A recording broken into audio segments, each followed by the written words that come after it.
بسم اللہ الرحمن الرحیم۔ دوستو، خانہ کعبہ وہ جگہ ہے جہاں لاکھوں کی تعداد میں لوگ روزانہ اس جگہ کا طواف کرتے ہیں۔ کبھی رکن یمانی کا استلام تو کبھی حجر اسود کا بوسہ لیتے ہیں۔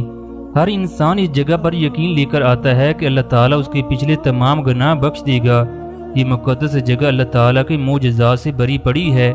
اللہ تعالیٰ قرآن پاک میں فرماتا ہے، اللہ تعالیٰ کا پہلا گھر جو لوگوں کی عبادت کے لیے بنایا گیا وہ مکہ میں ہے، جو ساری دنیا کے لیے برکت والا اور ہدایت والا ہے۔ قرآن مجید میں کئی جگہ اس بابرکت جگہ کا ذکر ملتا ہے۔ خانہ کعبہ اللہ تعالیٰ کی ایک ایسی جگہ ہے جس کو دیکھنے کے لیے ہر انسان تڑپتا ہے۔ خانہ کعبہ کو 10 بار تعمیر کیا جا چکا ہے۔ خانہ کعبہ کو حضرت آدم علیہ السلام سے 2000 سال پہلے تعمیر کیا گیا۔ ایک دفعہ فرشتوں کو یہ لگا کہ اللہ تعالیٰ ان سے ناراض ہو گیا، چنانچہ فرشتے اللہ تعالیٰ کے عرش کے نیچے طواف کرنے لگے۔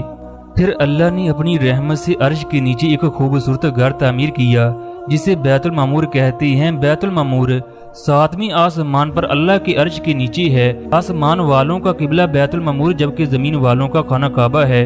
ہر روز 70,000 فرشتے اس کا طواف کرتے ہیں۔ بیت المعمور اس قدر شان و شوکت والا ہے کہ جو فرشتہ ایک بار اس کا طواف کرے تو دوبارہ اس کا نمبر نہیں آتا۔ پھر اللہ کے حکم سے فرشتوں نے زمین پر بیت المعمور کی طرح خانہ کعبہ تعمیر کیا۔ ان تمام باتوں سے آپ لوگوں کو خانہ کعبہ کی اہمیت اور شان و شوکت کا پتہ چل چکا ہوگا۔ یہی وجہ ہے اس مقدس جگہ پر اللہ تعالیٰ کے بے شمار معجزات ہوتے ہیں۔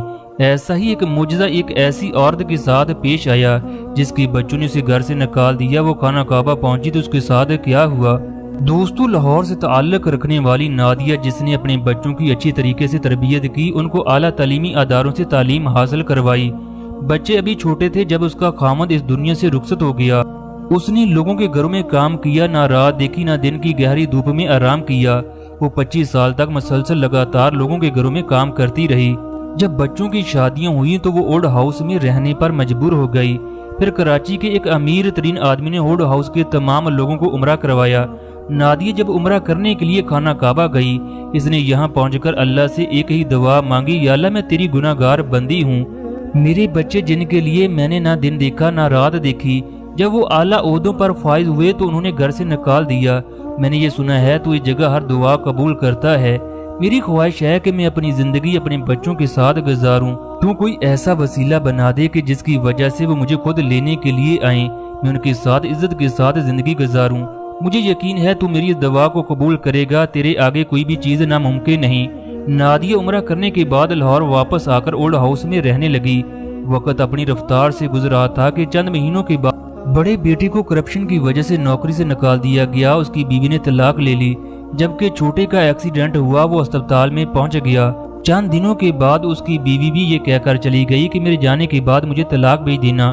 چنانچہ دونوں بیٹے جو اچھی زندگی گزار رہے تھے وہ پائی پائی کے محتاج ہو گئے۔ ایکسیڈنٹ کی وجہ سے چھوٹے کی جب ٹانگیں خراب ہونے لگی تو بڑا بیٹا ماں کے پاس دوڑ کر گیا۔ اولڈ ہاؤس میں سب کے سامنے ماں سے معافیاں مانگنے لگا کہ آپ کی ناراضگی کی وجہ سے اللہ تعالیٰ نے ہم سے سب کچھ چھین لیا۔ دوستو، پھر وہی ماں جن کو انہوں نے دھکے دے کر گھر سے باہر نکالا، وہی ان کو سنبھالنے لگی۔ جن بیویوں کے لیے ان لوگوں نے ماں کو چھوڑا وہ انہیں مشکل میں چھوڑ کر چلی گئیں۔ جن لوگوں نے والدین کو ناراض کیا وہ کبھی خوش نہیں رہ سکتے۔ خصوصاً خانہ کعبہ میں والدین کی گئی دعا کبھی رد نہیں ہوتی۔ خانہ کعبہ میں پہلی جو دعا کی گئی وہ بھی ایک ماں نے کی تھی۔ انہوں نے حضرت اسماعیل علیہ السلام کے لیے دعا کی تھی۔ پھر دنیا نے دیکھا، آسمان کے فرشتوں نے دیکھا کہ اللہ تعالیٰ نے ماں کی دعا پر آب زمزم جاری کر دیا، جس کو آج مکہ میں جانے والا ہر آدمی پیتا ہے۔ اللہ تعالیٰ تمام میرے دیکھنے والوں کو آب زمزم پینے کی توفیق